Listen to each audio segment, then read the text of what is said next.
राष्ट्रीय परिषद की ओर से और देश भर में चल रहे नौजवान आंदोलन की ओर से गर्जों से भरा जय भीम लाल सलाम पेश करता हूं। साथियों, यह सम्मेलन एक ऐसे दौर में हो रहा है जब पूरा देश लोकसभा चुनाव के मुहाने पे है। पूरा देश कुछ ही दिनों में लोकसभा चुनाव की घोषणा हो जाएगी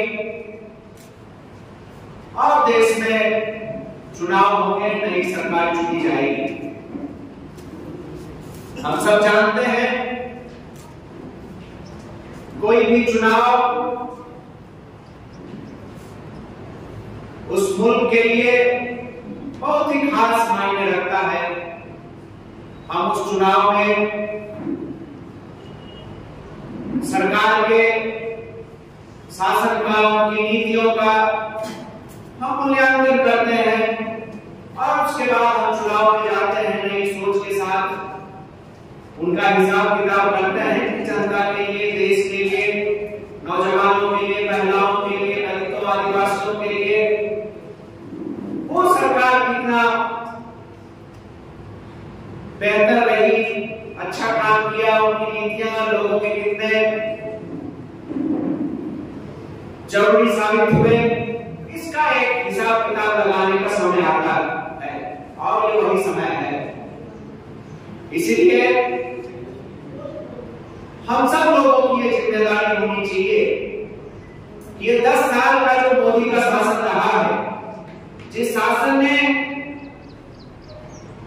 10 साल तक मीडिया के सहारे देश भर में नफरत का जहर बोया, नौजवानों के सामने नफरत का जहर परोसा और उस काल का नाम इन्होंने अमृत काल दिया है। इस मोदी शासन की लाठी जिस पीढ़ी के पीठ में सबसे जोर से लगी वह इस देश का नौजवान पीढ़ी है और उस पीढ़ी का नाम इन लोगों ने अमृत पीढ़ी दिया। जिस मुल्क के अंदर इनके शासन में हर दिन लोकतंत्र का कत्लेआम हो रहा है,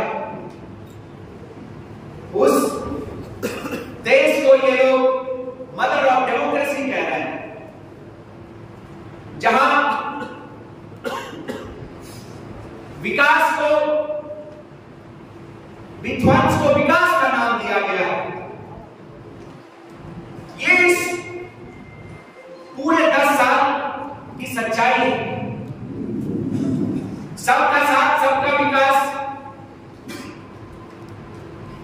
कह के कुछ चंद पूंजीपतियों के लिए सरकार 10 साल काम किया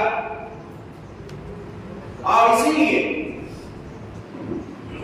हम नौजवानों को इस 10 साल के बारे में गंभीरता से सोचना पड़ेगा, विचार करना पड़ेगा। अभी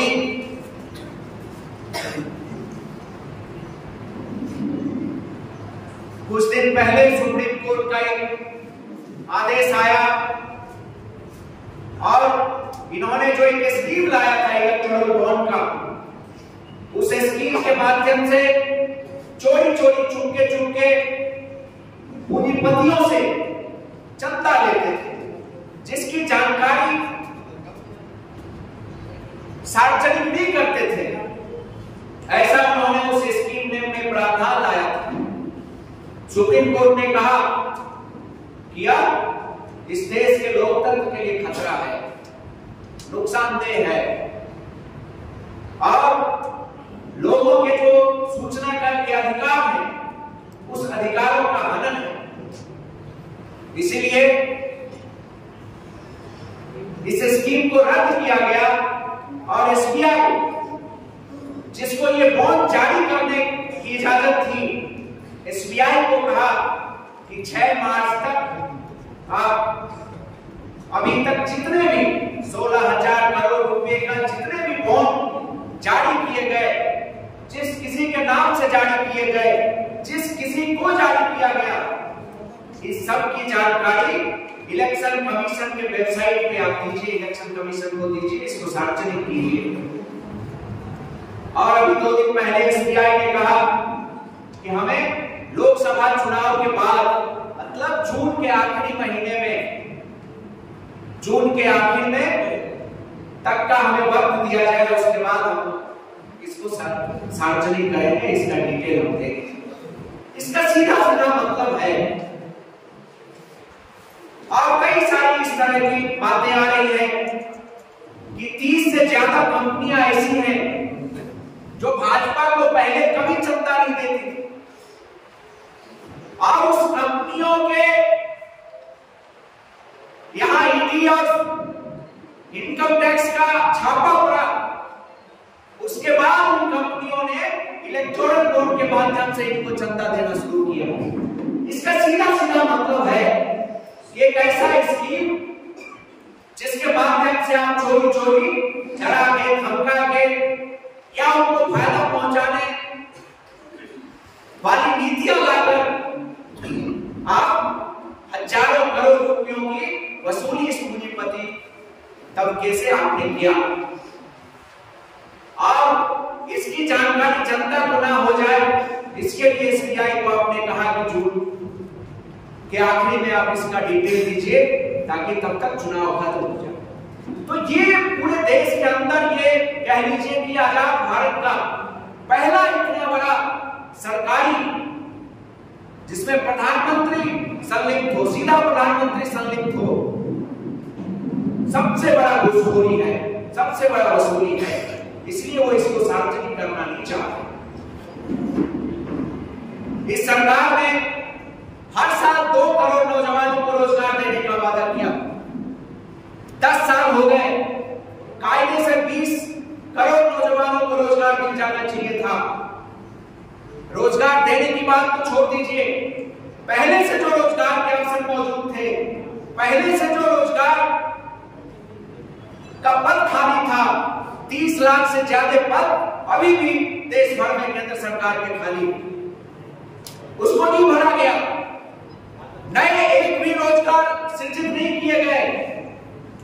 ऊपर से पहले जो रोजगार के अवसर थे, पहले से जो संस्थान करोड़ों करोड़ नौजवानों को रोजगार देते थे, उन संस्थानों को नीलाम किया गया। नौकरियों के जो पद उन संस्थानों में थे, उन पदों को खत्म किया गया। रेलवे को बेचा गया। आज रेलवे एक एक करके बेचा जा रहा है। कभी आप ट्रेनें बेच दे रहे हो, कभी आप स्टेशन बेच रहे हो, प्लेटफॉर्म बेच रहे हो, स्टेडियम बेच रहे हो, स्कूल बेच रहे हो, रूट बेच रहे हो। और इस शासन ने 100 से ज्यादा कंपनियों के 100 से ज्यादा कंपनियों के कुछ ना कुछ शेयर सारी कंपनियों के बेचे, और सरकारी कंपनियों में ठेके पे बहाली का चलन जोरों पे जारी है। और ये सरकारी नौकरी ना देकर असल में ये सरकार क्या करना चाहती है? देश में बेरोजगारी हो जो इन्होंने कर दिया। आजाद भारत में इतनी बेरोजगारी पहले कभी नहीं देखा था, और देश में बेरोजगारों की फौज खड़ी हो ताकि वो प्राइवेट कंपनियों के लिए, ताकि वो इस देश के पूंजीपतियों के लिए सस्ते में काम कर सके, सस्ता में काम, एक लेबर सप्लाई का एक पूरा जगह बन जाए ये देश सस्ते में, ताकि वो 10,000, 8,000, 12,000, 14,000 में पूंजीपतियों के यहाँ काम कर सके और पूंजीपति का मुनाफा बढ़े, और पूंजीपतियों के पैसे से इनकी सरकार, इनका जो है एमएलए एमपी का खरीद फरोख्त, इनका जो मीडिया का खरीद फरोख्त, इनका जो शासन में संस्थानों पे जो कब्जा का पूरा अभियान है, वो अभियान जारी रहे। ये पूरी इनकी साजिश है, और पूरा 10 साल इस सरकार ने इसी साजिश को काम में लगाने का काम किया। और इसके लिए लड़ने वाली जो संस्थाएं देश में थी, आज उन सारी संस्थाओं को अधिकार सुरक्षित करने वाली जो संस्थाएं थी, जो थोड़ा बहुत न्याय की गुंजाइश थी, जो हमें विरोध करने की जो आजादी थी, उन सबको बुलडोजर से कुचला गया। पूरा का पूरा संविधान को ताक पे रख के इस देश को चलाने की कोशिश की जा रही। आज मीडिया जो कहता है कि लोकतंत्र का चौथा पिलर होता है, आज मीडिया पे कब्जा है। इलेक्टोरल बॉन्ड के बारे में जो इतना बड़ा घोटाला हुआ, इतनी बड़ी घूसखोरी हुई, आज मीडिया के लिए वो कोई सवाल नहीं।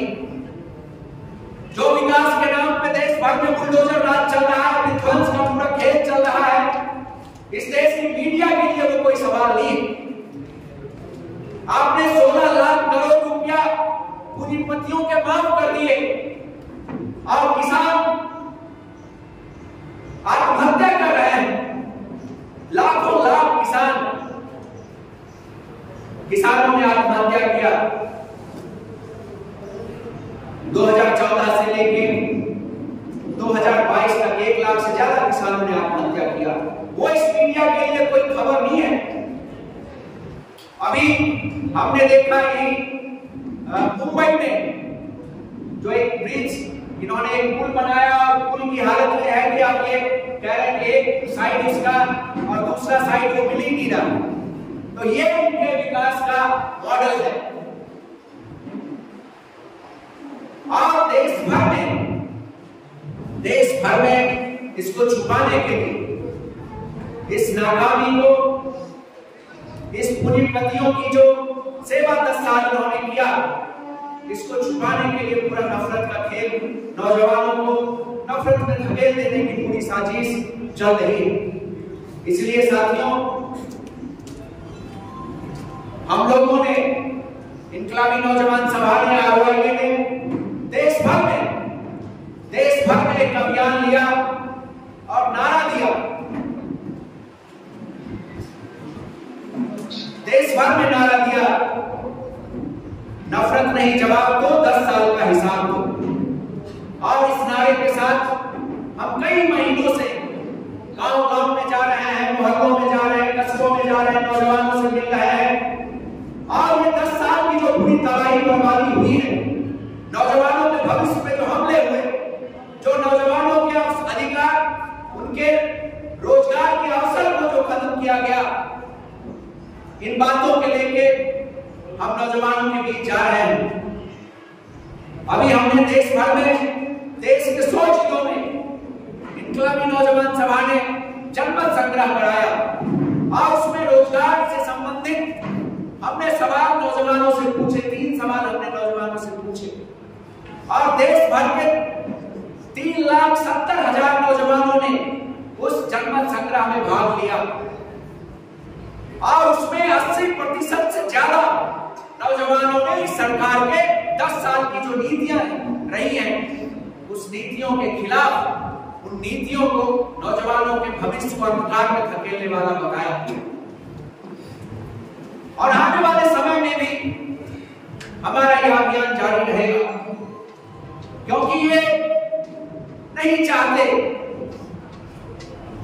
कि इस देश के नौजवान इनके पिछले 10 साल के शासन का हिसाब करें, इनके 10 साल के शासन का मूल्यांकन करें। क्योंकि वो अगर करेंगे तो पता चलेगा इनका जो भी वादा था, इनकी जो भी नीतियां थी, चाहे वो उनका स्टार्टअप इंडिया हो, स्किल इंडिया हो, मुद्रा योजना हो, उसका सिर्फ इतना मतलब है कि आप देश भर में स्टेशनों पे चले जाइए, स्टेशन पे मोदी के फोटो के साथ एक सेल्फी पॉइंट बना है, सेल्फी बूथ बना हुआ है और उसमें लिखा हुआ है अलग अलग स्कीम का झूठा प्रचार कि हमने इतने करोड़ नौजवानों पे स्किल कर दिया। आपने कहां स्किल किया? आप बताइए, कोई डेटा आपके पास है? आपके पास एक आखिरी जो डेटा आया था स्किल इंडिया का, उसमें आपने 18% नौजवानों को रोजगार दिया था आपके हिसाब से। और वो रोजगार का क्या मतलब है? वो रोजगार 6,000, 8,000, 10,000, 12,000 का रोजगार आपने दिया, और इसका, इस नाकामी का, इस झूठ का आप प्रचार इतना कीमती कर रहे हैं कि एक बूथ बनाने में 6.25 लाख रुपया, 6.25 लाख रुपया एक बूथ बनाने में खर्च हो रहे हैं, और देश के हजारों हजार स्टेशनों पे ये बूथ बनाए गए। आपका जो मुद्रा योजना है, मुद्रा योजना में अगर आप एवरेज लगा लें,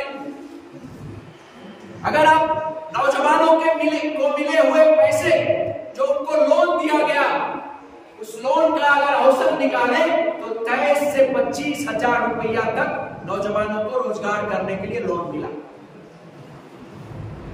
नौजवानों को 23,000 रुपया रोजगार करने के लिए मिला, जो इनका जुमला है कि इस देश के नौजवान रोजगार लेने वाले नहीं, रोजगार देने वाले बने।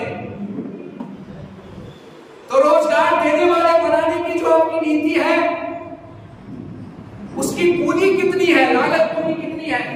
मात्र 23,000 करोड़ रुपए, 23,000 रुपया। 23,000 में आप सोच सकते हैं कि कोई नौजवान कौन सा बिजनेस खड़ा कर सकता है और कितने लोगों को रोजगार दे सकता है। और ये जो इतनी बड़ी झूठ है, इस झूठ का प्रचार एक स्टेशन पे एक बूथ बना के उसमें 6.25 लाख रुपया खर्च किया जा रहा है। ये इनके विकास की सच्चाई है। इसीलिए ये हमारी जिम्मेदारी है, हमने ये ठाना है कि इस सच्चाई को हम देश के एक एक नौजवानों के बीच ले जाएंगे, और आने वाले चुनाव में इसका ठीक ठीक हिसाब करेंगे। देश भर में आप अगर देखें तो ये शायद पहला टाइम हुआ है जब हर परिवार के बच्चे स्कूल जाना शुरू किए। ये दशक को अगर आप ले लें, और ये ऐसे नहीं हुआ, ये बच्चों के कई कई पीढ़ियों के संघर्ष के बाद ऐसा संभव हुआ कि उनकी ये स्थिति हुई कि वो नई पीढ़ी को शिक्षा दे पाए, उनको पढ़ा सके, उनको उच्च शिक्षा में भेज सके। लेकिन ये बात इस मोदी सरकार को मंजूर नहीं था। इसीलिए इन्होंने नई शिक्षा नीति लाकर उनके भविष्य में बुलडोजर चला दिया। और नई शिक्षा नीति का सीधा सीधा मतलब है विद्यार्थियों की शैक्षणिक संस्थानों से बेदखली। इसके अलावा नई शिक्षा नीति कुछ और नहीं है, क्योंकि नई शिक्षा नीति ने 4 साल का ग्रेजुएशन का प्रोग्राम लाया। आप इस देश के जो बेहतरीन विश्वविद्यालयों की सूची है उसमें 3 साल के कोर्स में कहीं 30%, 40%, 50% तक ड्रॉप आउट अलग अलग कोर्सेज में होते थे। आपने 1 साल उसमें और जोड़ दिया, और जो ये ड्रॉप आउट होता था वो ड्रॉप आउट अधिकतर जो कमजोर बैकग्राउंड से बच्चे आते हैं, जो पिछड़े बैकग्राउंड से आते हैं, जो गरीब परिवारों के बच्चे आते हैं, उन बच्चों का ड्रॉप आउट होता है। और आपने 1 साल जोड़ के कोर्स को घटिया किया ही, कोर्स की क्वालिटी को तो बर्बाद किया ही, उनपे इकोनॉमिक बर्डन भी आपने डाल दिया, आर्थिक बोझ भी आपने डाल दिया, जिससे वो शिक्षा से बेदखल हो रहे हैं। आपने फीस रातों रात इतना महंगा कर दिया कि लाखों लाख नौजवानों को, विद्यार्थियों को या फीस शैक्षणिक संस्थानों की दहलीज लांघने नहीं देगी, नहीं दे रही है। और इसीलिए साथियों, ये जो नई शिक्षा नीति लाकर इन्होंने शिक्षा से नौजवानों को बेदखल किया, पूंजीपतियों को, कॉर्पोरेट को फायदा पहुंचाने के लिए जो सरकारी नौकरियों के दरवाजे बंद किए, और सरकारी नौकरियों के दरवाजे अगर बंद होंगे तो इसका सीधा मतलब है कि अभी तक देश ने जो लड़के शहादत देके संघर्ष करके जो सामाजिक न्याय हासिल किया, जो आरक्षण हासिल किया, वो नहीं मिलने वाला है, क्योंकि आरक्षण सरकारी नौकरियों को मिलता है। इसलिए हमें सावधान रहना होगा और हमें इस 10 साल का हिसाब लगाना होगा। अभी सोशल मीडिया में एक अभियान चल रहा है, मैं भी परिवार, जैसे पिछले चुनाव से पहले मैं भी चौकीदार इन्होंने चलाया था, चौकीदार कह के, और पूरे देश ने 75 साल में जो कुछ भी हासिल किया उसको अपने दुलारे कॉर्पोरेट के ऊपर लुटा दिया। और इस बार ये मैं भी परिवार का जुमला चला रहे हैं,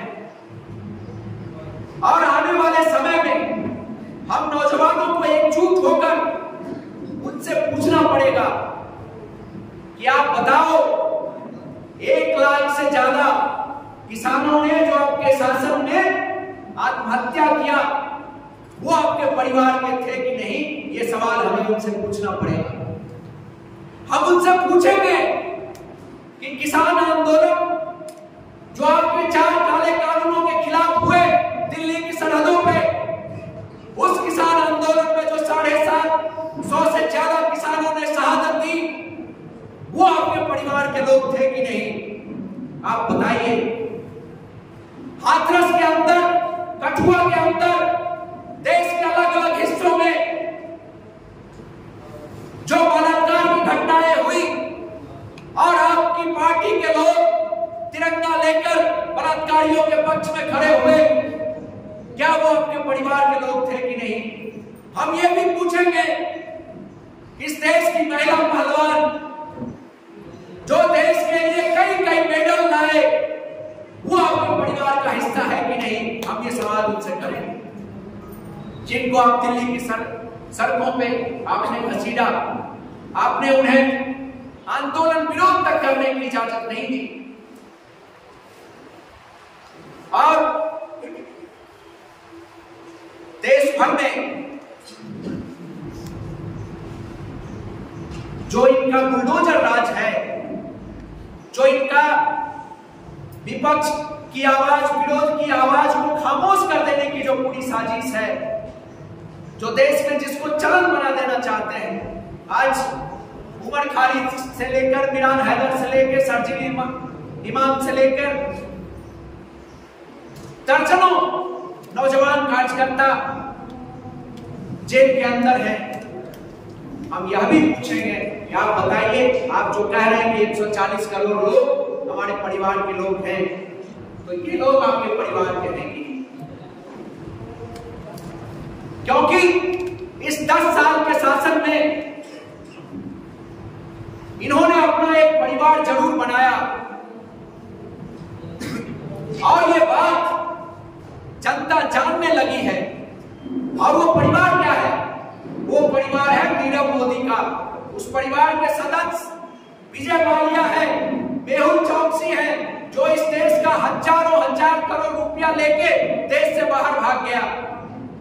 इनके परिवार के लोग वो लोग हैं जो इलेक्टोरल बोर्ड के माध्यम से इनको हजारों करोड़ रुपया चंदा दिया।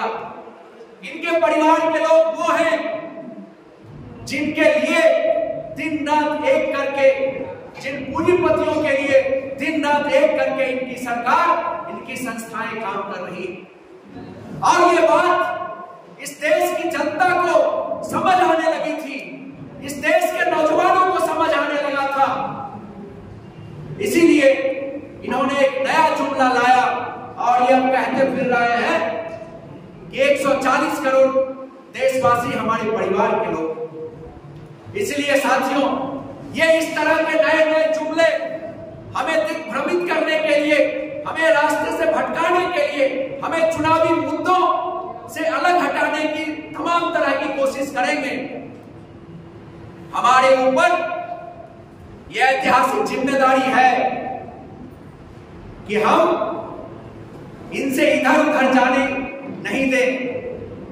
इनसे इधर उधर की बात नहीं, 10 साल के शासन में हम इनसे बात करेंगे, उसका हम हिसाब मांगेंगे।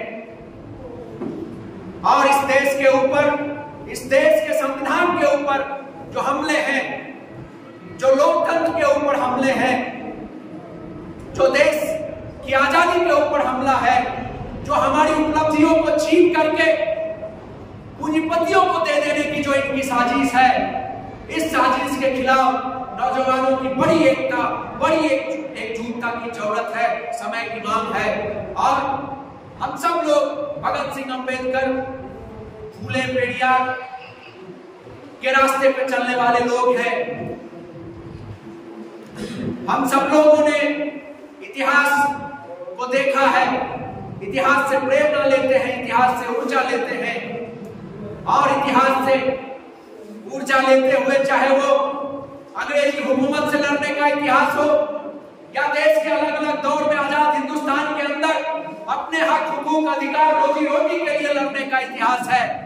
इस इतिहास से सबक लेते हुए, ऊर्जा लेते हुए देश के गांव गांव में जाएंगे, कोने कोने में जाएंगे, नौजवानों को एकजुट करेंगे, इस 10 साल का हिसाब लेंगे। और ये 10 साल की जो तबाही बर्बादी हुई है, उस तबाही बर्बादी का हिसाब लोग लेंगे। और ये मोदी साहब का जो शासन है, इस शासन को हम सत्ता से बेदखल करेंगे, सत्ता से उतार के नीचे फेंकेंगे। बहुत बहुत शुक्रिया। इनकलाब जिंदाबाद। जय भीम, लाल सलाम।